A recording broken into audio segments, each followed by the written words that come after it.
ஐயோ, இந்த மேட்ச் ஜெயிச்சா தானே பிளே ஆஃப்ஸே போக முடியும். மழை ஒரு காரணமாக வச்சு இவனுங்க தப்பிச்சிட்டானுங்கன்னா போன வாட்டியும் அவனுங்களை சென்னையில் வச்சு செஞ்சிட்டோம். ருத்ராஜர் எப்பா எப்படியோ டாஸ் ஜெயிச்சிட்டா போல், அது வரைக்கும் நல்லது. இந்த வாட்டி ஜெயிப்போமா என்னன்னு ஒன்றுமே டேய், ஒரு டவுட்டு. ருத்ராஜ் ஐபிஎல்லாம் சொன்னல, அவங்களாம் யாரு?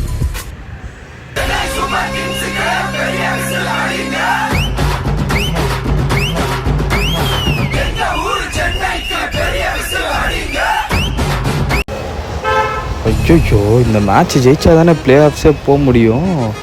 மழை ஒரு காரணமாக வச்சு இவனுங்க தப்பிச்சிட்டானுங்கன்னா போன வாட்டியும் அவனுங்களை சென்னையில் வச்சு செஞ்சிட்டோம். ருத்ராஜர் எப்பா எப்படியோ டாஸ் ஜெயிச்சிட்டா போல், அது வரைக்கும் நல்லது. இந்த வாட்டி ஜெயிப்போமா என்னன்னு ஒன்றுமே டேய், ஒரு டவுட்டு.